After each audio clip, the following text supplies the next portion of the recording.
ನಾನ್ ಹೇಳಿದ್ನಲ್ಲ, ನಮ್ ಪಾನಿಪುರಿ ವ್ಯಾಪಾರ ಎಷ್ಟು ಚೆನ್ನಾಗಾಗತ್ತೆ ಅಂದ್ರೆ ನೀವು ನೋಡ್ತಾನೆ ಇರ್ತೀರಿ. ಹೌದು ಸುಮನ್, ನಿನ್ನ ಬುದ್ಧಿಶಾಲಿತನದಿಂದನೇ ನಾವಿವತ್ತು ಈಗಿದ್ದೀವಿ. ಇಲ್ಲಾದ್ರೆ ಏನಾಗ್ತಿತ್ತೋ ಏನೋ. ಆ ಕಾಲದ ಒಂದ್ ಮಾತು, ಅಲ್ಲಿ ಸೋನು ಮತ್ತೆ ಸುಮನ್ ಅಂತ ದಂಪತಿಗಳು ರಾಮನಗರದಲ್ಲಿ ಒಂದು ಹಳ್ಳಿಯಲ್ಲಿದ್ರು. ಸೋನು ಫ್ಯಾಕ್ಟರಿಯಲ್ಲಿ ಕೆಲಸ ಮಾಡ್ತಿದ್ದ, ಮತ್ತೆ ಸುಮನ್ ಬೆಳಗ್ಗೆ ಬೆಳಗ್ಗೆ ಅವನಿಗೆ ಲಂಚ್ ಪ್ಯಾಕ್ ಮಾಡಿ ಕೊಡ್ತಿದ್ಲು. ಸೋನು ಬಹಳ ಕಷ್ಟಪಡ್ತಿದ್ದ. ಲೋ, ನೀನು ಯಾಕೋ ಇಷ್ಟು ದುಡಿತಿದ್ಯಾ? ಈ ಕಂಪನಿ ಏನು ನಿನ್ನ ಕಂಪನಿ ಅಂತ ತಿಳ್ಕೊಂಡಿದ್ಯಾ? ಅತ್ತಿಗೆ ನಿನಗೆ ಅಡುಗೆ ಮಾಡಿ ಕೊಟ್ಟು ಕಲಿಸಿದ್ದಾರೆ, ಆ ಊಟವನ್ನು ಹಂಗೇನೆ ಮಡಗಿದ್ಯಾ? ಹೋಗಿ ಮೊದಲು ತಿನ್ನು, ನನಗೇನು ಹೊಟ್ಟೆ ಹಸಿವಾಗ್ತಿದೆ. ಏನ್ ತಗೊಂಬಂದಿದ್ಯಾ ಇವತ್ತು? ನನ್ನ ಹೊಟ್ಟೆ ಹಸಿವಿಗಿಂತ ನಿನಗಿನ ಹೊಟ್ಟೆ ಹಸಿವು ಜಾಸ್ತಿ ಆಗಿರೋ ತರ ಕಾಣಿಸ್ತಿದೆ. ಅರೆ ಇರೋ, ಬರ್ತೀನಿ. ಲೋ, ಲಂಚ್ ಟೈಮ್ ಬಂದರೆ ಫಸ್ಟ್ ತಿಂದುಬಿಡ್ಬೇಕು. ನನಗೆ ತುಂಬ ಹೊಟ್ಟೆ ಹಸಿವಾಗ್ತಿದೆ ಕಣೋ, ನನಗೆ ಅತ್ತಿಗೆದ ಅಡಿಗೆನ ತಿನ್ನಲೇಬೇಕು. ಸರಿ ಸರಿ ಕೊಡ್ತೀನಿ, ಕೈಕಾಲ್ನ ತೊಳ್ಕೊಂಡು ಬರ್ತೀನಿ. ಸೋನು ಮತ್ತೆ ಆಕಾಶ್ ಕೈಕಾಲ್ ತೊಳ್ಕೊಂಡು ಊಟ ಮಾಡಕ್ ಶುರು ಮಾಡಿದ್ರು. ಮತ್ತೆ ಇಬ್ರು ಹಂಚ್ಕೊಂಡ್ ತಿಂತಾ ಇದ್ರು. ಅದಾದ್ಮೇಲೆ ಇಬ್ರು ಕೆಲ್ಸ ಮಾಡಕ್ ಶುರು ಮಾಡಿದ್ರು. ಮತ್ತೆ ಸಂಜೆ ಅವ್ರಿಗೆ ಫ್ರೀ ಆದಾಗ ಆಕಾಶ್ ಸೋನು ಹತ್ರ ಹೇಳ್ತಾನೆ, ಅರೆ ಸೋನು, ಇವತ್ತಿನ ದಿನ ಹೇಗಿತ್ತು ನಿನಗೆ? ಏನು ಇಲ್ಲ ಕಣೋ, ಯಾವಾಗಲೂ ಹಾಗೇನೆ, ಅಷ್ಟೇನು ಸ್ಪೆಷಲ್ ಏನಿಲ್ಲ. ಅರೆ ಏನು ಸ್ಪೆಷಲ್ ಅಂತ ನಾನಿವಾಗ ಎಲ್ಲ. ಏನಾಯ್ತು? ನೀನ್ಯಾಕೆ ಇಷ್ಟು ಟೆನ್ಷನ್ ಆಗಿದ್ಯಾ? ಅದು ಬಂದು ಲಂಚ್ ಆದ್ಮೇಲೆ ನಾನು ಬಾಸ್ನ ಕ್ಯಾಬಿನ್ ಪಕ್ಕ ಹೋಗಿದ್ನಾ, ಅವಾಗ ಅಲ್ಲಿ ಕೇಳಿಸ್ಕೊಂಡೆ. ಅರೆ ಏನು ಕೇಳಿಸ್ಕೊಂಡೆ? ಬಾಸ್ ಏನಾದರೂ ನಿನಗೆ ಕೆಟ್ಟದ್ದು ಮಾಡ್ತಿದ್ದಾರಾ? ಅದಕ್ಕೆ ಟೆನ್ಷನ್ ಆಗಿದೆಯಾ? ಅರೆ ಅದು ನನಗೆ ಬಾಸಿಗೂ ಮಾಮೂಲಿ. ಆದರೆ ಇವತ್ತು ನಾನು ಏನು ಕೇಳಿದೆ ಅಂದರೆ, ನಮ್ಮ ಕಂಪನಿ ಲಾಸಲ್ಲಿ ಹೋಗ್ತಿದೆ ಅಂತೆ. ಆದ್ದರಿಂದ ಫ್ಯಾಕ್ಟ್ರಿಲಿರುವ ಎಲ್ಲರನ್ನೂ ಕೆಲಸದಿಂದ ತೆಗೆದಾಕ್ತೀನಿ ಅಂತ ಹೇಳ್ತಾ ಇದ್ರು. ಇದು ನಾಳೆಯಿಂದನೇ ನಡೆಯುತ್ತೆ ನೋಡು. ಏನೋ ಹೇಳ್ತಿದ್ಯಾ? ಹಾಗೆ ನಡೆದ್ರೆ ನಾವೇನು ಮಾಡೋದು? ಹಾಗೆಲ್ಲ ನಡಿಬಾರ್ದು. ಈ ಕೆಲಸ ಇಲ್ಲಾಂದ್ರೆ ನಾವು ಊಟಕ್ಕೆ ಏನು ಮಾಡೋದು? ನಮಗೆ ಈ ಕೆಲಸನ ಬಿಟ್ಟರೆ ಬೇರೆ ಯಾವ ಕೆಲಸನೂ ಗೊತ್ತಿಲ್ಲ. ಇದನ್ನು ಬಿಟ್ಟು ಬೇರೆ ಯಾವ ಕೆಲಸನ ಮಾಡೋದು? ಹೌದು ಕಣೋ, ನಾನು ಅದನ್ನ ನೆನೆಸ್ಕೊಂಡೆ ಚಿಂತೆ ಪಡ್ತಾ ಇದ್ದೀನಿ. ಆದರೆ ಏನು ಮಾಡೋದು? ಆಕಾಶ್ ಮತ್ತೆ ಸೋನು ಇದೇ ಚಿಂತೆಯಲ್ಲಿ ಹೋಗ್ತಿದ್ರು. ಸೋನು ಆಕಾಶ್ಗೆ ಅವನ್ ಮನೆಯಲ್ಲಿ ಸ್ವಲ್ಪ ಇರಕ್ ಹೇಳ್ದ. ಆಗ್ಲೇ ಅಲ್ಲಿ ಆಕಾಶ್ನ ಹೆಂಡತಿ ಪೂಜಾ ಕೂಡ ಬರ್ತಾಳೆ. ಅರೆ ಪೂಜಾ, ನೀನಿಲ್ಲಿ ಏನ್ ಮಾಡ್ತಿದ್ಯಾ? ನೀನ್ ಬರ್ತೀಯಾ? ನನ್ ಕೈಲಿ ಬರಕ್ಕಾಗೋದಿಲ್ಲ. ಸುಮನತ್ಗೆ ಕರ್ದಿದ್ರು. ಅವ್ರು ಹೇಳ್ತಿದ್ರು ಪಾನಿಪುರಿ ಮಾಡ್ತೀನಿ, ತಿನ್ನಕ್ ಬಂದ್ಬಿಡು ಅಂತ. ನೀವಿಬ್ರು ಬಂದಿದ್ದು ಒಳ್ಳೇದೇ ಆಯ್ತು. ನಿಮ್ಗೂ ಕೂಡ ಪಾನಿಪುರಿ ತಗೊಂಡ್ ಬಂದ್ಬಿಡ್ತೀನಿ. ಪೂಜಾ ಮತ್ತೆ ಸುಮನ್ ಆಕಾಶ್ ಮತ್ತೆ ಸೋನುಗೆ ಪಾನಿಪುರಿ ತಗೊಂಡ್ ಬಂದ್ರು. ಸುಮನ್ ಬಹಳ ಸ್ವಾದಿಷ್ಟವಾದ ಪಾನಿಪುರಿ ಮಾಡ್ತಿದ್ಲು. ಅವಳು ಮಾಡೋ ಪಾನಿಪುರಿ ಆಕಾಶ್ ಮತ್ತೆ ಸೋನುಗೆ ಬಹಳ ಇಷ್ಟ ಆಗ್ತಿತ್ತು. ಸೋನು ಅಂತೂ ಯಾವಾಗ್ಲೂ ಅವಳ ಕೈಯಲ್ಲಿ ಪಾನಿಪುರಿ ಮಾಡಿಸ್ತಿದ್ದ. ಅತಿಗೆ, ನಿಮ್ಮ ಅಡುಗೆ ಅಂದ್ರೆ ನನಗೆ ತುಂಬಾನೇ ಇಷ್ಟ. ಅದರಲ್ಲೇನೋ ಪಾನಿಪುರಿ ಅಂದ್ರೆ ಇನ್ನೂ ತುಂಬಾನೇ ಇಷ್ಟ. ಈ ಪಾನಿಪುರಿಲಿ ಏನೋ ಒಂದು ಮ್ಯಾಜಿಕ್ ಇದೆ. ಎಷ್ಟು ತಿಂದ್ರೂ ತಿನ್ಬೇಕು ಅನಿಸ್ತಿದೆ. ಅರೆ ಹೌದು, ಅವನು ಹೇಳ್ತಿರೋದು ನಿಜನೇ. ನೀನು ಮಾಡೋ ಪಾನಿಪುರಿ ಎಷ್ಟು ದೊಡ್ಡದಂದ್ರೆ ಒಂದ್ಸಲ ಬಾಯಿಯೊಳಗೆ ಹಾಕಿದ್ರೆ ಹೊಟ್ಟೆನೇ ತುಂಬಿಬಿಡುತ್ತೆ. ನಿನ್ನ ಕೈಯಲ್ಲಿ ಮಾಡಿದ ಪಾನಿಪುರಿನ ತಿಂದ್ರೆ ನಮ್ಮ ಕಷ್ಟ ಎಲ್ಲ ಮರ್ತೋಗ್ಬಿಡುತ್ತೆ. ಯೋಚನೆನಾ? ಏನ್ ಯೋಚನೆ? ಯಾವ ಯೋಚನೆಗಳ ಬಗ್ಗೆ ಮಾತಾಡ್ತಿದ್ದೀರಾ? ಎಲ್ಲ ಸರಿಯಾಗಿದೆ ತಾನೆ? ಅರೆ ಸೋನು, ಯಾಕೆ ಅತಿಗೆಗೆ ಕಷ್ಟ ಕೊಡ್ತಿದ್ಯಾ? ಸುಮ್ಮನಿರು. ಇಲ್ಲ, ನನ್ಗೂ ಗೊತ್ತು ನಿಮ್ಗಿರೋ ಸಮಸ್ಯೆ ಏನು ಅಂತ. ನೀವಿಬ್ರು ಇವತ್ ಯಾಕೋ ಒಂಥರ ಇದೀರಲ್ಲ ಫ್ಯಾಕ್ಟ್ರಿಯಿಂದ ಬಂದಾಗಿಂದ. ಆಕಾಶ್ ಮತ್ತೆ ಸೋನುಗೆ ಹೇಳಕ್ ಇಷ್ಟ ಇಲ್ಲ ಅಂದ್ರೂ ಅನಿವಾರ್ಯತೆಯಿಂದ ಅವರ ಹೆಂಡತಿಯರಿಗೆ ಹೇಳ್ಬೇಕಾಗತ್ತೆ. ಮತ್ತೆ ಅವರು ಹೆಂಡತಿಯರಿಗೆ ಎಲ್ಲ ವಿಷಯ ಹೇಳ್ಬಿಡ್ತಾರೆ. ಅದೇ ಕಾರಣಕ್ಕೆ ಇಬ್ರು ಹೆಂಡತಿಯರು ಕೂಡ ಬೇಜಾರಾಗ್ಬಿಡ್ತಾರೆ. ಆಮೇಲೆ ಸ್ವಲ್ಪ ದಿನಗಳ ನಂತರ ಆ ಫ್ಯಾಕ್ಟ್ರಿ ನಿಜವಾಗ್ಲೂ ಬಂದ್ ಆಗ್ಬಿಡತ್ತೆ. ಈಗ ನಾವೇನ್ ಮಾಡೋದು? ನಿಮ್ದಂತೂ ಕೆಲ್ಸ ಕೂಡ ಹೋಯ್ತಲ್ಲ. ನಿಧಾನವಾಗಿ ರೇಷನ್ ಎಲ್ಲ ಖಾಲಿ ಆಗ್ತಿದೆ. ಕೆಲಸನೇ ಹುಡುಕ್ತಿದ್ದೀನಿ, ಆದ್ರೆ ಏನ್ ಮಾಡೋದು? ಯಾವ ಕೆಲಸನೂ ಸಿಗ್ತಾನೆ ಇಲ್ಲ. ನಿಮ್ಗೆ ಯಾವ್ದೇ ಕೆಲ್ಸ ಸಿಕ್ಕಿಲ್ಲ ಅಂದ್ರೆ ಮನೆ ಹೇಗ್ ನಡೆಯೋದು? ಸುಮನ್, ಹೊಟ್ಟೆ ಹಸಿವಾಗ್ತಿದೆ, ತಿನ್ಲಿಕ್ಕೆ ಏನಾದ್ರೂ ಕೊಡ್ತೀಯಾ? ತಿನ್ನೋದಕ್ಕೆ ಏನೂ ಇಲ್ಲ. ಬರೀ 4 ಪಾನಿಪುರಿ ಇಟ್ಟಿದ್ದೀನಿ, ಮತ್ತೆ ಸ್ವಲ್ಪ ಪಾನಿ. ಸರಿ, ಅದನ್ನೇ ಹೋಗಿ ತಗೊಂಡು ಬಾ. 2 ನಾನು ತಿಂತೀನಿ, 2 ನೀನ್ ತಿನ್ನು. ನಾಳೆದ ಬಗ್ಗೆ ನಾಳೆ ಯೋಚನೆ ಮಾಡುವ. ಸೋನು ಮತ್ತೆ ಸುಮನ್ ಇಬ್ರು ಕೂತ್ಕೊಂಡು ಪಾನಿಪುರಿ ತಿಂತಾರೆ, ಮತ್ತೆ ನಾಳಿನ ಬಗ್ಗೆ ಯೋಚಿಸ್ತಿರ್ತಾರೆ. ಆಗ ಸುಮನ್ ಎದ್ ನಿಂತ್ಕೋತಾಳೆ. ಏನಾಯ್ತು? ನೀನು ಪಾನಿಪುರಿ ತಿನ್ನುವಾಗ ಯಾಕೆ ನಿಂತ್ಕೊಂಡೆ? ನಿಮಗ್ ಸರಿ ಅನ್ಸಿದ್ರೆ ನನ್ ಮನ್ಸಲ್ಲೊಂದ್ ವಿಷಯ ಬಂದಿದೆ. ಏನ್ ವಿಷಯ? ನಿಮ್ಗೆಲ್ಲ ಅನ್ಸುತ್ತಲ್ಲ ನಾನ್ ಪಾನಿಪುರಿ ಚೆನ್ನಾಗ್ ಮಾಡ್ತೀನಿ ಅಂತ. ನಾನ್ ಯಾಕೆ ಪಾನಿಪುರಿ ಮಾಡಿ ಮಾರ್ಕೆಟಲ್ಲಿ ಮಾರ್ಬಾರ್ದು? ನೀನು ಹೇಳೋ ಐಡಿಯಾ ಚೆನ್ನಾಗಿದೆ, ನೀನು ಮಾಡೋ ಪಾನಿಪುರಿ ಚೆನ್ನಾಗಿದೆ, ಅದು ಖಂಡಿತ ಸೇಲ್ ಆಗುತ್ತೆ. ಆದ್ರೆ ಹಣಕ್ಕೇನ್ ಮಾಡೋದು? ನೀವ್ ಯಾಕೆ ಯೋಚನೆ ಮಾಡ್ತೀರಾ? ನೀವ್ ನನ್ಗೆ ಕಿವಿಗೆ ಓಲೆ ಮಾಡ್ಸಿದ್ರಲ್ಲ, ಅದು ಉಪಯೋಗಕ್ ಬರತ್ತೆ. ಇಲ್ಲ ಇಲ್ಲ, ನಿನ್ನ ಚಿನ್ನಗಳನ್ನ ಮಾರ್ಲಿಕ್ಕಾಗಲ್ಲ. ಕಷ್ಟದ ಸಮಯದಲ್ಲಿ ತಾನೇ ಒಡವೆ ಉಪಯೋಗ ಆಗೋದು. ನಮ್ಗೆ ತಿನ್ನಕ್ಕೆ ಊಟನೇ ಇಲ್ದೇ ಇರೋವಾಗ ಈ ಓಲೆ ಇಟ್ಕೊಂಡ್ ನಾನೇನ್ ಮಾಡ್ಲಿ? ಸುಮನ್ ಮತ್ತೆ ಸೋನು ಒಡವೆನ ಮಾರಿ ಗೋಲ್ಗಪ್ಪ ಮಾಡೋ ಸಾಮಾನೆಲ್ಲ ತಗೊಂಡ್ ಬರ್ತಾರೆ. ಮತ್ತೆ ಸುಮನ್ ಅವಳು ಕೈಯಾರ ಪಾನಿಪುರಿ ಮಾಡಿ ರೆಡಿ ಮಾಡ್ತಾಳೆ. ಸೋನು ಮತ್ತೆ ಸುಮನ್ ಆ ಪಾನಿಪುರಿನ ಮಾರ್ಕೆಟ್ ಅಲ್ಲಿ ಮಾರಕ್ಕೆ ರೆಡಿ ಮಾಡ್ತಾರೆ. ಪಾನಿಪುರಿ ಪಾನಿಪುರಿ ಸಿಹಿ ಉಪ್ಪು ಖಾರ ಪಾನಿಪುರಿ, ಪಾನಿಪುರಿ ಪಾನಿಪುರಿ ಸಿಹಿ ಉಪ್ಪು ಖಾರ ಪಾನಿಪುರಿ. ಒಂದ್ಸಲ ಬಂದು ತಿಂದು ನೋಡಿ ಅಣ್ಣ, ತಿಂದ್ರೆ ಪುನಃ ಪುನಃ ಬರ್ತೀರಾ. ಪಾನಿಪುರಿ ಪಾನಿಪುರಿ. ಮಾರ್ಕೆಟ್ ಅಲ್ಲಿ ಬಹಳಷ್ಟು ಪಾನಿಪುರಿ ಅಂಗಡಿಗಳಿದ್ದಿದ್ರಿಂದ ಯಾರೂನು ಅವ್ರ ಹತ್ರ ಪಾನಿಪುರಿ ತಿನ್ನಕ್ ಬರ್ಲಿಲ್ಲ. ಅದಕ್ಕೋಸ್ಕರನೇ 3 ದಿನ ಅವ್ರ ಪಾನಿಪುರಿ ತಗೊಳಕ್ಕೆ ಯಾರು ಬರ್ಲಿಲ್ಲ. ಅರೆ, ಈ ಮಾರ್ಕೆಟ್ ಅಲ್ಲಿ ಸುಮಾರು ಪಾನಿಪುರಿ ಅಂಗಡಿಗಳಿದೆ, ಆದ್ರಿಂದ ನಮ್ಮ ಪಾನಿಪುರಿಗಳು ಸೇಲ್ ಆಗ್ತಾ ಇಲ್ಲ. ಇದೇ ತರ ಇನ್ನು ಮುಂದೆ ನಡೆದ್ರೆ ನಮ್ಮ ವ್ಯಾಪಾರ ನಮ್ಮ ಕೈನ ಬಿಟ್ಟು ಹೋಗ್ಬಿಡುತ್ತೆ ಅಮ್ಮ. ನಾನೆಷ್ಟು ಪ್ರೀತಿಯಿಂದ ಪಾನಿಪುರಿ ಮಾಡಿದೀನಿ, ಆದ್ರೆ ಯಾರು ತಿನ್ನಕ್ಕೆ ಬರ್ತಿಲ್ವಲ್ಲ. ಇದಂತೂ ಒಂಚೂರು ಸರಿಯಾಗ್ತಿಲ್ಲ. ಈಗ ನಮ್ ಮನೆ ಖರ್ಚು ಹೇಗ್ ನಡೆಯೋದು? ಸೋನು ಮತ್ತೆ ಸುಮನ್ ಅಲ್ಲೇ ಬೇಜಾರಾಗಿ ಕೂತ್ ಬಿಡ್ತಾರೆ. ಆಗ ಅವ್ರ ಕಣ್ಣು ಅಂಗಡಿಯಿಂದ ಮುಂದೆ ಒಂದು ಬೋರ್ಡ್ ಮೇಲೆ ಬೀಳತ್ತೆ. ನೋಡ್ರಿ ಇಲ್ಲಿ, ನೋಡಿ ಆ ಬೋರ್ಡ್ ಮೇಲೆ ಏನ್ ಬರ್ದಿದ್ದಾರೆ ಅಂತ. ಏನ್ ಬರ್ದಿದೆ? ಅಂಗಡಿಯವ್ರದ್ದು ಸ್ಕೀಮ್ ಬರ್ದಿದೆ. ನಾವು ಕೂಡ ನಮ್ ಪಾನಿಪುರಿ ಅಂಗಡಿಲಿ ಯಾವ್ದಾದ್ರು ಸ್ಕೀಮ್ ಶುರು ಮಾಡಿದ್ರೆ ನಮ್ದು ಪಾನಿಪುರಿ ಚೆನ್ನಾಗ್ ವ್ಯಾಪಾರ ಆಗತ್ತೇನೋ. ಗ್ರಾಹಕರಿಗೆ ನಮ್ ಪಾನಿಪುರಿ ರುಚಿ ಗೊತ್ತಾಗ್ಲೇ ಇಲ್ಲ ಅಂದ್ರೆ ಅವರೆಲ್ಲ ಹೇಗ್ ಬರ್ತಾರೆ? ನನಗೇನ್ ಅರ್ಥ ಆಗ್ತಾ ಇಲ್ಲ. ಸುಮನ್ ಸೋನುಗೆ ಎಲ್ಲ ವಿಷಯ ಹೇಳ್ತಾಳೆ. ಮತ್ತೆ ಸೋನು ಎಲ್ಲಿಂದನೋ ಇನ್ನೂ ಸ್ವಲ್ಪ ಸಾಮಾನ್ ತಗೊಂಡ್ಬಂದು ಸುಮನ್ ಕೊಡ್ತಾನೆ. ಸುಮನ್ ಒಂದು ಪಾನಿಪುರಿಗೆ ಒಂದು ಬಾಹುಬಲಿ ಆಕಾರನ ಕೊಡ್ತಾಳೆ. ಅರೆ, ನಿಜವಾಗ್ಲೂ ಬಾಹುಬಲಿ ತರನೇ ನೀನು ಪಾನಿಪುರಿ ಮಾಡಿದ್ಯಾ? ಈ ಪಾನಿಪುರಿನ ನೋಡಿದ್ರೆ ಖಂಡಿತ ಜನರು ನಮ್ಮ ಅಂಗಡಿ ಓಡಿ ಬಂದ್ಬಿಡ್ತಾರೆ. ಈ ಬಾಹುಬಲಿ ಪಾನಿಪುರಿ ಜೊತೆಗೆ ನಾನೊಂದು ಷರತ್ತಿಟ್ಟಿದ್ದೀನಿ. ಈ ಬಾಹುಬಲಿ ಪಾನಿಪುರಿನ ಯಾರ್ ತಿಂತಾರೋ ಅವ್ರಿಗೆ 100 ರೂಪಾಯಿ ಪ್ರೈಸ್ ಕೊಡ್ತೀನಿ. ಸೋನು ಈ ಷರತ್ತಿನ ವಿಷಯನ ಎಲ್ರಿಗೂ ಕೂಗಿ ಕೂಗಿ ಹೇಳ್ತಾನೆ. ಅದಕ್ಕೋಸ್ಕರ ಅವನ ಬಾಹುಬಲಿ ಪಾನಿಪುರಿನ ನೋಡಕ್ಕೆ ಜನ ಗುಂಪು ಸೇರ್ತಾರೆ. ಕೇಳ್ರಪ್ಪೋ ಕೇಳಿ, ಯಾರು ಈ ಬಾಹುಬಲಿ ಪಾನಿಪುರಿನ ತಿಂತಾರೋ ಅವರಿಗೆ 100 ರೂಪಾಯಿ ಬಹುಮಾನವಾಗಿ ಕೊಡ್ತೀನಿ. ಈ ಸ್ಪರ್ಧೆಯಲ್ಲಿ ಯಾರಾದ್ರೂ ಭಾಗವಹಿಸಬೇಕಂತಿದ್ರೆ ಅವ್ರು ಈ ಕಡೆ ಬನ್ನಿ. ಯಾರು ಈ ಬಾಹುಬಲಿ ಪಾನಿಪುರಿನ ತಿಂತಾರೋ ಅವ್ರು ನಿಜವಾಗ್ಲೂ ಬಾಹುಬಲಿಯಾಗೇ ಆಗ್ಬಿಡ್ತಾರೆ. ಸೋನು ಈ ರೀತಿ ಹೇಳಿದ್ಮೇಲೆ ಜನ ಗುಂಪು ಸೇರ್ತಾರೆ. ಮತ್ತೆ ಇಬ್ರು ಸ್ಪರ್ಧಿಗಳು ಈ ಗೋಲ್ಗಪ್ಪನ ತಿನ್ನಕ್ಕೆ ಬರ್ತಾರೆ. ಮತ್ತವರು ಸೋತೋಗ್ತಾರೆ.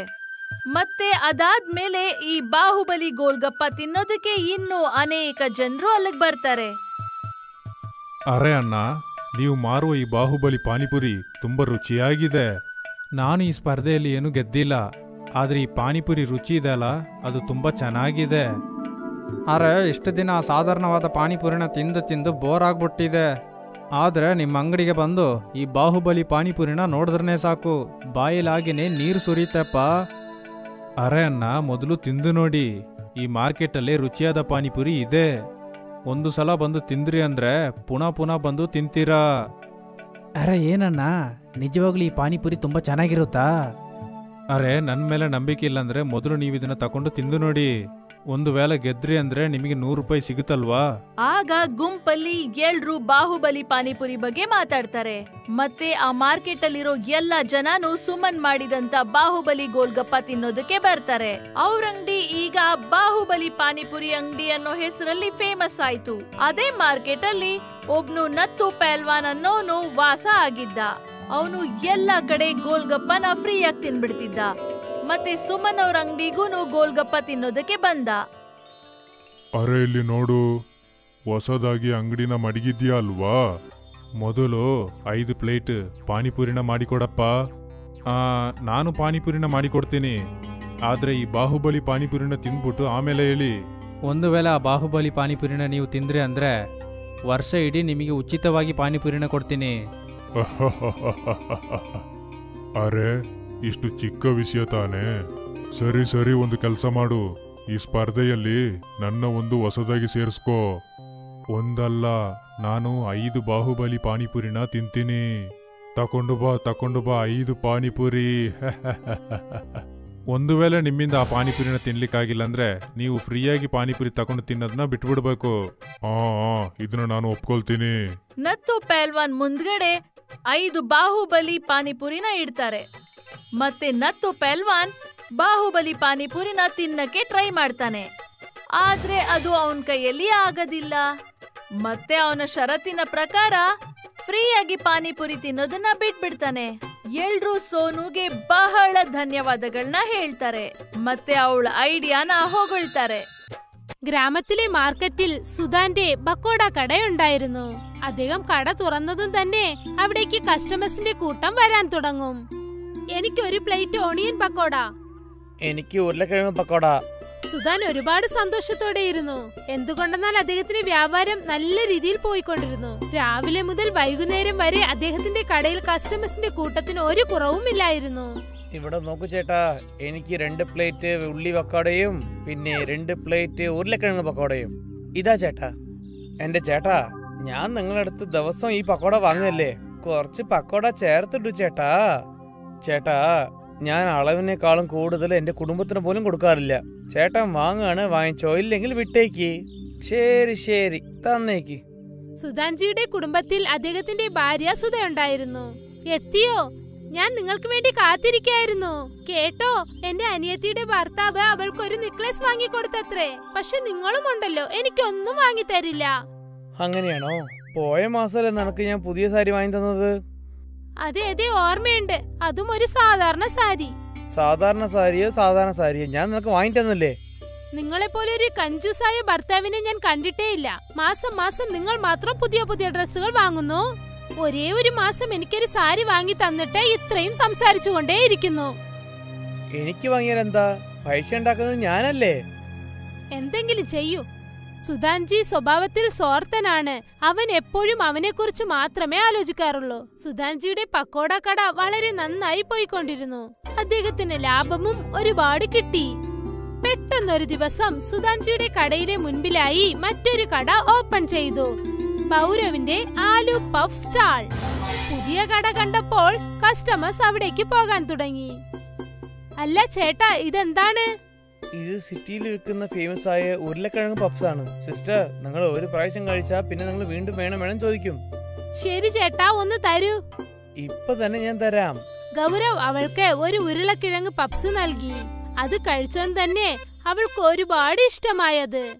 ഇത് നല്ല രുചിയുണ്ടല്ലോ, ഇനി ഞാൻ ദിവസവും ഇവിടെ വന്ന് കഴിക്കും. ഇനി മുതൽ ആരാ ആ പിശുക്കന്റെ കടയിൽ ചെന്ന് പക്കോട കഴിക്കുക? സുധാൻജിയുടെ ഒരുപാട് കസ്റ്റമേഴ്സ് ഇപ്പോൾ പക്കോടയ്ക്ക് പകരം ഉരുളക്കിഴങ്ങ് പപ്സ് കഴിക്കാൻ തുടങ്ങി. പതുക്കെ പതുക്കെ സുധാൻജിയുടെ എല്ലാ കസ്റ്റമേഴ്സും ഗൗരവിന്റെ കടയിലേക്ക് വന്നു. ഇത് കണ്ടിട്ട് സുധാൻജി ഒരുപാട് വിഷമിച്ചു. ഈ ഉരുളക്കിഴങ്ങ് പപ്സ് ഈ നാട്ടില് പുതിയതാണ്. കുറച്ച് ദിവസത്തേക്ക് മറന്ന് എല്ലാവരും തിരിച്ച് എന്റെ പക്കോട കഴിക്കാൻ വരുമെന്ന് തോന്നുന്നു. സുധാൻജി അദ്ദേഹത്തെ അധികം തന്നെ സമാധാനപ്പെടുത്തി. ദിവസങ്ങൾ കടന്നുപോയി. പക്ഷേ ഗൗരവിന്റെ ഉരുളക്കിഴങ്ങ് പപ്സ് വളരെ നന്നായിരുന്നു. അതുകൊണ്ട് ആ കസ്റ്റമേഴ്സ് ഒക്കെ വീണ്ടും അദ്ദേഹത്തിന്റെ കടയിലേക്ക് തന്നെ പോയി. ഈ ഉരുളക്കിഴങ്ങ് പപ്സുകാരൻ എന്റെ വ്യാപാരം തന്നെ നശിപ്പിച്ചല്ലോ. ഇവൻ എവിടുന്നാണ് വന്നത്? ഇവന് വന്നിട്ടില്ലെങ്കിൽ എന്റെ വ്യാപാരം നന്നായിട്ട് പോയേനെ.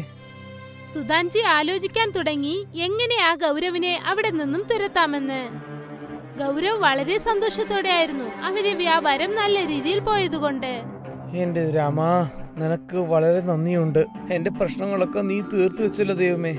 ഗൗരവ് സ്വഭാവത്തിൽ വളരെ ദയാശീലമുള്ളവനാണ്.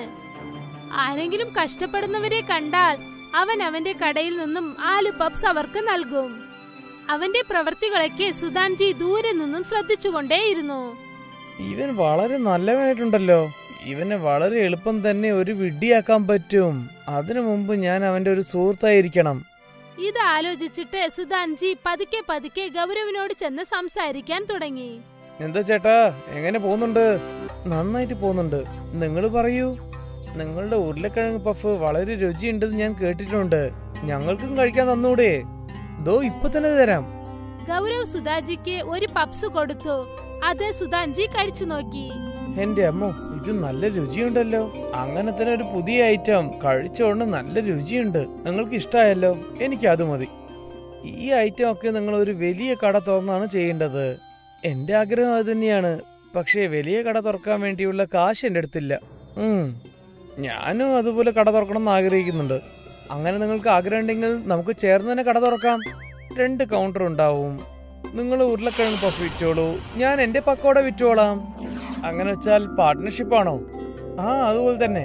ഞാൻ ഒരു വലിയ മാർക്കറ്റില് ഒരു കട കണ്ടുവച്ചിട്ടുണ്ട്. വാവ്, ശരിക്കും ഇതൊരു വലിയ കാര്യം തന്നെ. വലിയ മാർക്കറ്റില് നല്ല വ്യാപാരം നടക്കും. അതെ, അങ്ങനെ തന്നെ. ഞാനും കുറെ കാലമായിട്ട് ആള് തപ്പിക്കൊണ്ടിരിക്കുകയായിരുന്നു. പകുതി പണം അവരിടണം, എനിക്ക് പാർട്ട്ണറായിട്ട് ചേരണം. വലിയ മാർക്കറ്റില് വില എന്താണ്? അത് 6 ലക്ഷം റുപ്യ ഉണ്ടാവും. എൻ്റെ അടുത്ത് 3 ലക്ഷം റുപ്യ ഉണ്ട്. ഇന്നും ഒരു 3 ലക്ഷം ആവശ്യമാണ്. ശരി, അത് ഞാൻ തരാം. നാളെ നിങ്ങൾക്ക് ഞാൻ പറഞ്ഞോളാം. ശരി ഏട്ടാ. സുധാൻജി ഗൗരവിനെ അദ്ദേഹത്തിന്റെ വലയിൽ വീഴ്ത്തി. ഗൗരവ് വീട്ടിലേക്ക് ചെന്ന് നടന്ന സംഭവങ്ങളൊക്കെ തന്റെ ഭാര്യ ലതയോട് പറഞ്ഞു. ഇത് വളരെ നല്ല കാര്യമാണ്. എന്റെ അടുത്ത് 1.5 ലക്ഷം റുപ്യ ഉള്ളൂ. ബാക്കിയുള്ള 1.5 ലക്ഷം റുപ്യക്ക് ഞാൻ എങ്ങോട്ട് പോവാനാ? നിങ്ങൾ ഒന്നുകൊണ്ടും വിഷമിക്കേണ്ട. എന്റെ സ്വർണമൊക്കെ വീട്ടിൽ തന്നെ ഉണ്ടല്ലോ. അതൊക്കെ കൊണ്ട് നമുക്ക് പണയം വെക്കാം. നിങ്ങളുടെ കയ്യിൽ കാശ് വന്നതിന് ശേഷം നമുക്കത് തിരിച്ചെടുക്കാം. ശരി, ഇത് നല്ല ആലോചന തന്നെയാണ്. ഗൗരവ് ലതയുടെ എല്ലാ സ്വർണവും കൊണ്ടുപോയി പണയം വെച്ചു. എന്നിട്ട് അദ്ദേഹം ബാങ്കിൽ ചേർത്ത് വെച്ചിരുന്ന കാശും എടുത്തുകൊണ്ട് വന്നു. ചേട്ടാ, പൈസക്കുള്ള എല്ലാ ഏർപ്പാടും ഞാൻ ചെയ്തു കഴിഞ്ഞു. എന്റെ പൊന്നെ, എന്നാ നാളെ തന്നെ നമുക്ക് മാർക്കറ്റിൽ പോയി സംസാരിക്കാം. എന്താ, ശരിയല്ലേ? ശരി ചേട്ടാ. ഗൗരവും സുധാൻജിയും ചേർന്ന് മുതലാളിയുടെ കയ്യിൽ കൊണ്ടുപോയി കാശ് നൽകി. പിന്നീട് മുതലാളി തന്റെ കയ്യിലുണ്ടായിരുന്ന താക്കോൽ സുധാൻജിയുടെ കയ്യിൽ നൽകി. അവസാനം നമ്മുടെ സ്വപ്നവും നിറവേറി കഴിഞ്ഞു. ഇപ്പൊ നീ ഒരു കാര്യം ചെയ്യ്. നീ നിന്റെ കടയിലേക്ക് പോട്. ഞാനിപ്പോ ഇവിടെയുള്ള മെയിന്റനൻസും പിന്നെ കൗണ്ടറൊക്കെ റെഡി ആക്കിട്ട് കൊണ്ടുവരാം. അതുവരെ ആ സന്തോഷത്തിൽ നീ അവിടെ കച്ചവടം ഉണ്ടാക്കൂല്ലേ? ശരി ചേട്ടാ. ഗൗരവ് അവിടെ നിന്ന് കടയിലേക്ക് പോയിട്ട് അവൻ ഉരുളക്കിഴങ്ങ് പപ്സ് വിൽക്കാൻ തുടങ്ങി. ദിവസങ്ങൾ കടന്നുപോയി. സുധാൻജിയുടെ പക്കോട കട മൂടി തന്നെ ഇരുന്നു.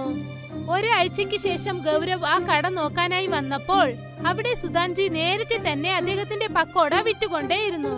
പിന്നെ കടയിൽ ഒരു കൗണ്ടർ മാത്രമേ ഉണ്ടായിരുന്നുള്ളൂ. ചേട്ടാ, കൗണ്ടർ വളരെ നന്നായിട്ടുണ്ട്. പക്ഷെ എന്റെ കൗണ്ടർ എവിടെ പോയി? ഏത് കൗണ്ടർ? എങ്ങനത്തെ കൗണ്ടർ? ഈ കട എന്റേതാണ്. ഇവിടെ ഒരു കൗണ്ടറേ ഉണ്ടാവുള്ളൂ.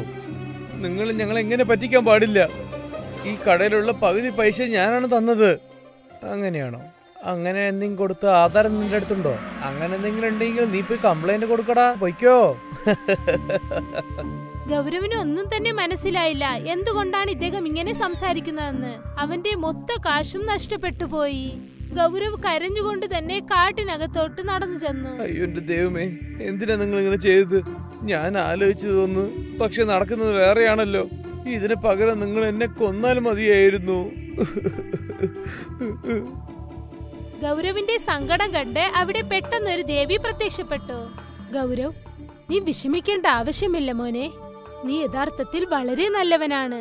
നീ ഒരുപാട് പേരെ സഹായിച്ചിട്ടുണ്ട്. ആ നന്മയൊക്കെ നിന്നെ തീർച്ചയായും രക്ഷിക്കും. അതെങ്ങനെ? ഈ മരത്തിലുള്ള തുളയിൽ നീ കൈയിടൂ. അതിൽ നിന്നും കിട്ടുന്നതെല്ലാം നിനക്ക് തന്നെ സ്വന്തമാണ്. ശരി അമ്മേ. ഗൗരവ് ആ മരത്തിലുള്ള തുഴയിൽ കൈയിട്ടു. അവൻ അതിൽ നിന്നും ഒരു സ്വർണ്ണ കോയിൻ കിട്ടി. പിന്നീട് ഗൗരവ് ഒരുപാട് സ്വർണ്ണ കോയിനുകൾ എടുത്തു.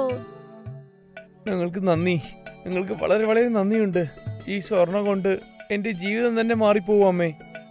ഓർമ്മ വെച്ചോളൂ, നല്ല കാര്യങ്ങൾ ചെയ്യാൻ ഒരിക്കലും മറക്കരുത്. ഞാൻ എപ്പോഴും ജനങ്ങൾക്ക് നല്ല കാര്യം ചെയ്യുള്ളൂ അമ്മേ. ഗൗരവ് ലതയുടെ സ്വർണങ്ങളൊക്കെ തിരിച്ചെടുത്തു. പുതിയ വീട് വെച്ചു. പിന്നെ സ്വന്തമായി പുതിയൊരു കടയും തുടങ്ങി. അവന്റെ ആവശ്യങ്ങളെല്ലാം തന്നെ നിറവേറി. മറ്റൊരു വശത്ത് സുധാൻജിയുടെ ചീത്ത ചിന്തകൾ കാരണം അവന്റെ വ്യാപാരം നല്ല രീതിയിൽ നടന്നില്ല. അവൻ ആ കട വിറ്റിട്ട് വീണ്ടും തന്റെ റോഡ് കടയിലേക്ക് തന്നെ പോയി. ഇതിൽ നിന്നും എന്തു മനസ്സിലായെന്നാൽ നമ്മൾ നല്ലത് വിചാരിച്ചാൽ നല്ലതേ നടക്കൂ, പിന്നെ ചീത്ത വിചാരിച്ചാൽ ചീത്തയും.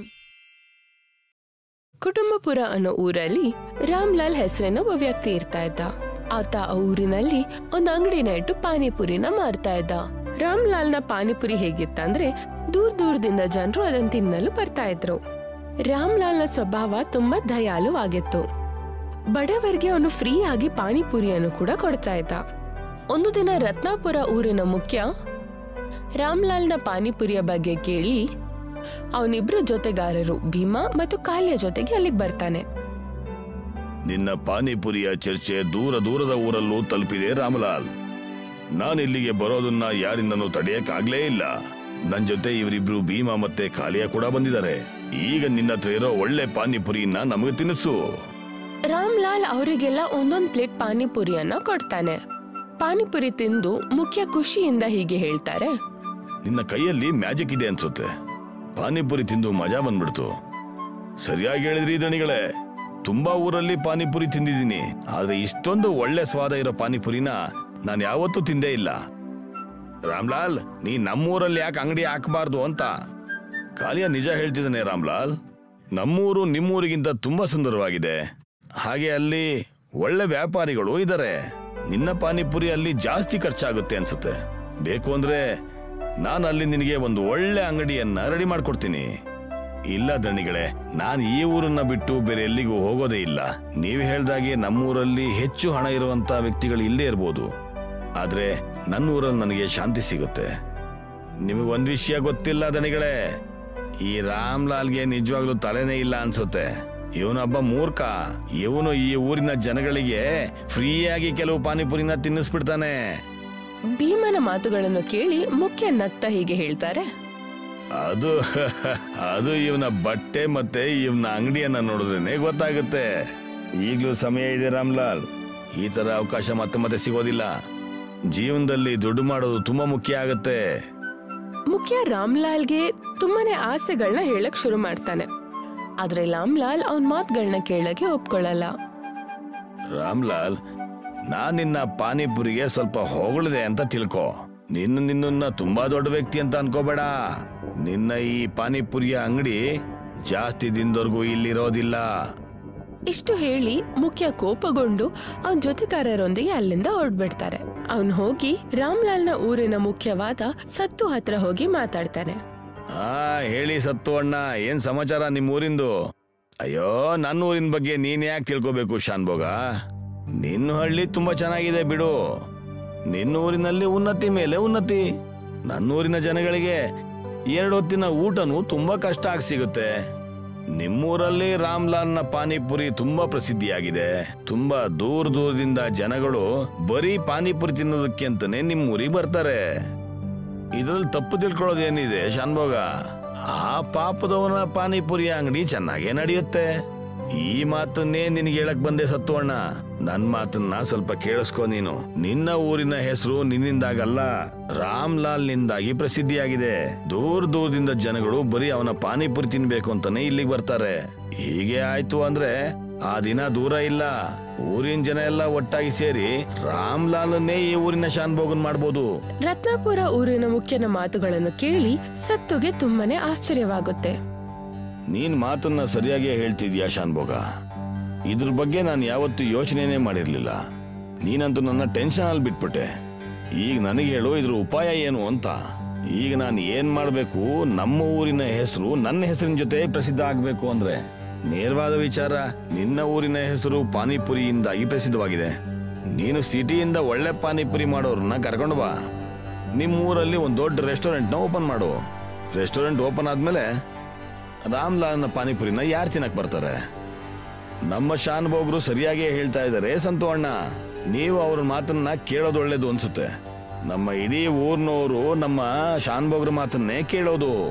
ಹಾಗೆ ನಮ್ಮೂರಲ್ಲಿ ನಿಮ್ಮೂರಿಗಿಂತ ಜಾಸ್ತಿ ಉನ್ನತಿ ಇದೆ. ನೀವಿಬ್ರು ಸರಿಯಾದ ಮಾತನ್ನೇ ಹೇಳ್ತಾ ಇದ್ದೀರಾ. ನಾನ್ ನಾಳೆನೆ ಸಿಟಿಯಿಂದ ಒಳ್ಳೆ ಪಾನಿಪುರಿ ಮಾಡೋನ್ನ ಕರ್ಕೊಂಡು ಬರ್ತೀನಿ. ಹಾಗೆ ಇಲ್ಲಿ ನಮ್ಮೂರಲ್ಲಿ ರೆಸ್ಟೋರೆಂಟ್ ನ ನಿರ್ಮಾಣವನ್ನ ಮಾಡ್ತೀನಿ. ಹಾಗೆ ಆ ರೆಸ್ಟೋರೆಂಟ್ ಹೆಸರು ನನ್ನ ಹೆಸರಲ್ಲೇ ಇರುತ್ತೆ, ಸತ್ತು ರೆಸ್ಟೋರೆಂಟ್. ಸತ್ತುನ ಮಾತುಗಳನ್ನು ಕೇಳಿ ರತ್ನಾಪುರ ಊರಿನ ಮುಖ್ಯ ನಕ್ಕೊಂಡು ಅಲ್ಲಿಂದ ಹೋಗ್ತಾರೆ. ಮುಖ್ಯ ತನ್ನ ಜೊತೆಗಾರ ಕಾಲಿಯ ಜೊತೆಗೆ ಹೀಗೆ ಹೇಳ್ತಾರೆ, ಇದನ್ನ ರಾಜನೀತಿ ಅಂತ ಹೇಳ್ತಾರೆ ಕಾಲಿಯ. ಈಗ ನೋಡ್ ನೀನು, ಈ ರಾಮ್ಲಾಲ್ ಇವತ್ತಿಂದ ಸತ್ತು ಶಾನ್ಭೋಗ್ರ ವಿರುದ್ಧ ನಿಂತ್ಕೊಳಕ್ ಆಗೋದಿಲ್ಲ. ಸ್ವಲ್ಪ ದಿನದಲ್ಲೇ ಈ ರಾಮ್ಲಾಲ್ನ ಹೆಸರು ಮುಗಿದೋಗುತ್ತೆ. ನಿಮ್ದು ತಲೆ ಅಂದ್ರೆ ತಲೆ ಶಾನ್ಭೋಗ್ರೆ. ಸ್ವಲ್ಪ ದಿನದೊಳಗಡೆನೆ ಸತ್ತು ಮುಖ್ಯ ಅವರು ಊರಿನಲ್ಲಿ ಒಂದು ತುಂಬಾ ಒಳ್ಳೆ ರೆಸ್ಟೋರೆಂಟ್ ನ ಸ್ಥಾಪಿಸ್ತಾರೆ. ಮತ್ತು ಸಿಟಿಯಿಂದ ಒಂದು ತುಂಬಾ ಚೆನ್ನಾಗಿ ಪಾನಿಪುರಿ ಮಾಡೋನನ್ನು ಕರ್ಕೊಂಡು ಬರ್ತಾರೆ. ಸ್ವಲ್ಪ ದಿನದಲ್ಲೇ ಊರಿನ ಎಲ್ಲಾ ಜನರು ಆ ರೆಸ್ಟೋರೆಂಟ್ಗೆ ಹೋಗಿ ಪಾನಿಪುರಿ ತಿನ್ನಕ್ಕೆ ಶುರು ಮಾಡ್ತಾರೆ. ಈಗ ರಾಮ್ಲಾಲ್ ಅಂಗಡಿಗೆ ಯಾರು ಬರಲ್ಲ. ಪಾಪ ರಾಮ್ಲಾಲ್ ಡೈಲಿ ಪಾನಿಪುರಿ ಅಂಗಡಿಯಲ್ಲಿ ಪಾನಿಪುರಿಗಳನ್ನ ಹಾಕಿ ದಿನ ಇಡೀ ಬಿಸಿಲಿನಲ್ಲಿ ಒಬ್ನೇ ನಿಂತ್ಕೊಂಡು ಮತ್ತು ಸಂಜೆ ಒಳಗಡೆ ಅವನ್ ಪಾನಿಪುರಿ ಹಾಳಾಗ್ತಿತ್ತು. ಸ್ವಲ್ಪ ದಿನಗಳ ನಂತರ ನಿರ್ಮಲಾ ರಾಮ್ಲಾಲ್ ಹತ್ರ ಹೇಳ್ತಾಳೆ, ನೀವ್ ನಿಮ್ ಅಂಗಡಿನ ಬೇರೆ ಊರಲ್ಲಿ ಹಾಕ್ಬೇಕು. ನಿಮ್ ಪಾನಿಪುರಿ ತಿನ್ನಕ್ಕೆ ಯಾರು ಬರಲ್ಲ, ನಾವು ಬೀದಿಗೆ ಬಂದ್ಬಿಟ್ವಿ. ನೀನ್ ಸರಿಯಾಗಿ ಹೇಳ್ತಾ ಇದೀಯಾ. ನಾವು ನಮ್ಮ ಪಾನಿಪುರಿಯನ್ನ ದಿನ ಸಂಜೆ ಎಸಿಬೇಕಾಗಿದೆ. ಆಗ್ಲೇ ರಾಮ್ಲಾಲ್ನ ಬಾಗ್ಲು ಯಾರೋ ತಟ್ಟಕ್ ಶುರು ಮಾಡಿದ್ರು. ರಾಮ್ಲಾಲ್ ಬಾಗ್ಲನ್ನು ತೆಗ್ದ. ಅವ್ನ್ ನೋಡ್ತಾನೆ, ಹೊರಗಡೆ ಒಂದು ಮುದ್ಕ ನಿಂತಿರ್ತಾನೆ. ನನಗೇನಾದ್ರೂ ತಿನ್ನಕ್ ಕೊಡಿ, 3 ದಿನದಿಂದ ಏನು ತಿಂದಿಲ್ಲ. ನನ್ ಮನೇಲಿ 2 ದಿನದಿಂದ ಅಡ್ಗೆ ಮಾಡಿಲ್ಲ. ದಿನದಿಂದ ದಿನಕ್ಕೆ ನನಗೆ ಲಾಸ್ ಆಗ್ತಾನೆ ಇದೆ. ನನ್ನ ಹತ್ರ ಸ್ವಲ್ಪ ಪಾನಿಪುರಿ ಇದೆ, ಇನ್ನದು ಕೆಟ್ಟು ಹೋಗಿಲ್ಲ ಅಂತ ಅನ್ಸುತ್ತೆ. ಕೊಡು, ನನ್ಗದನ್ನೇ ತಿನ್ಸು. ರಾಮ್ಲಾಲ್ ಪಾನಿಪುರಿಯನ್ನು ಆ ಮುದ್ಕನ್ಗೆ ಕೊಟ್ಬಿಡ್ತಾನೆ. ನೋಡ್ತಾ ನೋಡ್ತಾ ಆ ಮುದ್ಕ ರಾಮ್ಲಾಲ್ನ ಎಲ್ಲ ಪಾನಿಪುರಿಯನ್ನು ತಿಂದ್ಬಿಡ್ತಾನೆ ಮತ್ತು ಒಂದು ಚೀಲವನ್ನು ರಾಮ್ಲಾಲ್ ಕೈಗೆ ಕೊಟ್ಬಿಡ್ತಾನೆ. ಇದೇನಿದು? ಇದು ಬಾಲು ಅಂತ ನಿನ್ನ ಹಣೆ ಬರನ ಬದಲಾಯಿಸುತ್ತೆ. ಬಾಲು ನನ್ನ ಹಣೆ ಬರನ್ ಹೇಗ್ ಬದಲಾಯಿಸುತ್ತೆ? ಇದು ಜಾದುವಿನ ಬಾಲು. ನೀನ್ ನಾಳೆಯಿಂದ ತಂದೂರಿಯಾಗಿ ಪಾನಿಪುರಿ ಮಾಡ್ಬೋದು. ಆದ್ರೆ ಅದ್ ಹೇಗ್ ಸಾಧ್ಯ? 1 ನಿಮಿಷ ನಿನ್ ಕಿವಿಯನ್ನ ಇಲ್ಲಿ ತಗೊಂಬ. ಆ ಮುದ್ಕ ರಾಮ್ಲಾಲ್ ಕಿವಿಗೆ ಏನನ್ನೋ ಹೇಳ್ಬಿಟ್ಟು ಅಲ್ಲಿಂದ ಹೊರಟ್ಬಿಡ್ತಾನೆ. ಮರುದಿನ ರಾಮ್ಲಾಲ್ ಆ ಮುದ್ಕ ಹೇಳಿರ್ತಾನೆ ಊರಿನ ಮಧ್ಯೆ ಅವನ ಅಂಗಡಿಯನ್ನು ಹಾಕ್ಬಿಟ್ಟು ನಿಂತ್ಕೋತಾನೆ ಮತ್ತು ತಂದೂರ್ನ ಬಿಸಿ ಮಾಡಿ ಚಿಕ್ಕ ಚಿಕ್ಕ ಪೂರಿಗಳನ್ನ ಮಾಡಕ್ ಶುರು ಮಾಡ್ತಾನೆ. ಆ ಪೂರಿಗಳನ್ನ ಬಿಸಿ ಮಾಡಕ್ಕೆ ಅವನು ಆ ಚೀಲದಲ್ಲಿರೋದನ್ನು ತಂದೂರ್ ಒಳಗಡೆ ಹಾಕ್ದಾಗ ನೋಡ್ತಾ ನೋಡ್ತಾ ತುಂಬಾ ಪೂರಿಗಳು ರೆಡಿಯಾಗಿ ಹೊರಗಡೆ ಬರಕ್ ಶುರು ಆಯ್ತು. ಅದರ ಸ್ಮೆಲ್ನಿಂದ ಇಡೀ ಊರು ರಾಮ್ಲಾಲ್ ಅಂಗಡಿ ಮುಂದೆ ಬಂದು ನಿಂತಿತ್ತು. ಪಾನಿಪುರಿಲಿ ಒಳ್ಳೆ ವಾಸನೆ ಬರ್ತಿದೆ ರಾಮ್ಲಾಲ್ ಅಣ್ಣ, ಬೇಗ ನನ್ಗೆ ಒಂದ್ ಪಾನಿಪುರಿನ ಕೊಟ್ಬಿಡು. ನೋಡ್ತಾ ನೋಡ್ತಾ ಸಂಜೆ ಒಳಗಡೆ ರಾಮ್ಲಾಲ್ನ ಎಲ್ಲಾ ಪಾನಿಪುರಿಗಳು ಖಾಲಿ ಆಯ್ತು. ಆ ದಿನದ ನಂತರ ಪ್ರತಿದಿನ ಹೀಗೇನೆ ಆಗಕ್ ಶುರು ಆಯ್ತು. ರಾಮ್ಲಾಲ್ ತಂದೂರಿಯಲ್ಲಿ ಪೂರಿಗಳನ್ನ ಮಾರ್ತಾ ಇದ್ದ. ಆದ್ರೆ ಹೇಗೇನೆ ಆ ಪಾನಿಪುರಿಯನ್ನು ಬಿಸಿ ಮಾಡಲು ಆ ಮಾಯದ ಪುಡಿಯನ್ನು ಹಾಕ್ದಾಗ ಇಡೀ ಊರು ಅಲ್ಲೇ ಸೇರ್ತಾ ಇತ್ತು. ಊರಿನಲ್ಲಿ ಆ ಮುಖ್ಯ ರೆಸ್ಟೋರೆಂಟ್ ಅಲ್ಲಿ ಯಾರು ಬರ್ತಾ ಇರ್ಲಿಲ್ಲ. ಸ್ವಲ್ಪ ದಿನದ ನಂತರ ಸತ್ತು ರತ್ನಪುರ್ ಊರಿನ ಮುಖ್ಯವನ್ನು ಕರೆದು, ನನಗೆ ಗೊತ್ತಾಗ್ತಾ ಇಲ್ಲ ರಾಮ್ಲಾಲ್ ಯಾವ ಮಸಾಲೆಯಿಂದ ಪಾನಿಪುರಿ ಮಾಡ್ತಾ ಇದ್ದಾನೆ ಅಂತ. ನನ್ ರೆಸ್ಟೋರೆಂಟ್ಗೆ ಬೀಗ ಹಾಕಾಯ್ತು. ನೀವು ಹೇಳದ್ಮೇಲೆ ನಾನು ತುಂಬಾ ದಿನದಿಂದ ಅವ್ರ ಮನೆ ಮೇಲೆ ಒಂದು ಕಣ್ಣಿಟ್ಟಿದ್ದೆ. ನನಗೆ ಎಷ್ಟು ಗೊತ್ತು ಅಂದ್ರೆ ಅವ್ನು ಯೂಸ್ ಮಾಡ್ತಿರೋ ಮಸಾಲೆ ಒಂದು ಜಾದುವಿನ ಮಸಾಲೆ. ಅವನತ್ರ ಜಾದುವಿನ ಬಾಲು ಇದೆ. ಯಾವಾಗ ಅವನ ಆ ಬಾಲುನ ಮಸಾಲೆಗೆ ಹಾಕ್ತಾನೆ, ಪೂರ್ತಿ ಹಳ್ಳಿ ಪಾನಿಪುರಿಯ ವಾಸನೆಯಿಂದ ತುಂಬಿರುತ್ತೆ. ಸರಿ ಹೋಗೋ, ಆ ಬಾಲುನ ನನಗ್ ತಂದ್ಕೊಡು. ನೀವ್ ಹೇಗ್ ಹೇಳ್ತಿರೋ ಹಾಗೆ. ಅದೇ ರಾತ್ರಿ ಭೀಮಾ ಮತ್ತು ಕಾಲ್ಯ ಆ ಮಾಯದ ಪುಡಿಯನ್ನು ಕದಿಯಕ್ಕೆ ಬಂದ್ಬಿಡ್ತಾರೆ. ಸತ್ತು ಕೂಡ ಅದೇ ತರ ಪಾನಿಪುರಿಯನ್ನು ಮಾಡಕ್ಕೆ ಪ್ರಯತ್ನ ಮಾಡ್ತಾನೆ. ಆದ್ರೆ ಅವನು ಹೇಗೇನೆ ಆ ಪುಡಿಯನ್ನ ತಂದೂರು ಒಳಗಡೆ ಹಾಕಿದಾಗ ಅದೇ ಸಮಯದಲ್ಲಿ ತಂದೂರು ಹೊಡೆದೋಗುತ್ತೆ ಮತ್ತೆ ಅಲ್ಲಿರೋ ಕೆಲ್ಸದವ್ರಿಗೆ ಏಟಾಗುತ್ತೆ. ಆಗ್ಲೇ ಒಂದು ಪ್ರಕಾಶದಿಂದ ಒಂದು ಮುದ್ಕ ಸತ್ತು ಮುಂದೆ ಬಂದು ಹೀಗೆ ಹೇಳ್ತಾನೆ, ಏನಂದ್ರೆ, ನಾನೊಬ್ಬ ಜಾದುಗಾರ. ನಾನೇ ಈ ಬಾಲುನ ರಾಮ್ಲಾಲ್ ಕೊಟ್ಟಿದ್ದು. ನಿನಗೆ ಈ ವಿಷಯ ಗೊತ್ತಿಲ್ಲ ಶಾನ್ಭೋಗ. ಈ ಬಾಲು ಸ್ವತಃ ಯಾರ್ ಬೇಕೋ ಅವ್ರ ಹತ್ರನೇ ಹೋಗೋದು. ಈ ಬಾಲು ರಾಮ್ಲಾಲ್ನ ಆಯ್ಕೆ ಮಾಡ್ಕೊಂಡಿತ್ತು, ನಿನ್ನಲ್ಲ. ನಿನಗೊಂದು ರಹಸ್ಯವಾದ ವಿಷಯ ಹೇಳ.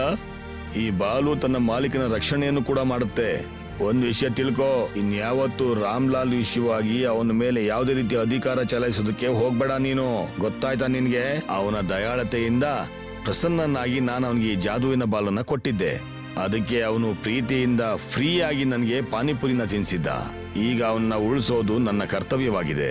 ಅಷ್ಟು ಹೇಳಿ ಆ ಮುದುಕ ಅಲ್ಲಿಂದ ಮಾಯವಾಗ್ತಾನೆ ಮತ್ತು ಸತ್ತುಗೆ ಬೇಜಾರಾಗುತ್ತೆ. ಆ ದಿನದ ನಂತರ ಸತ್ತು ಸೋಲ್ನ ಒಪ್ಕೋತಾನೆ. ಈಗ ರಾಮ್ಲಾಲ್ನ ಮಾಯದ ತಂದೂರಿ ಪಾನಿಪುರಿ ಬರೀ ಊರಿನಲ್ಲ, ಸಿಟಿಯಲ್ಲಿ ಕೂಡ ಫೇಮಸ್ ಆಗಿತ್ತು.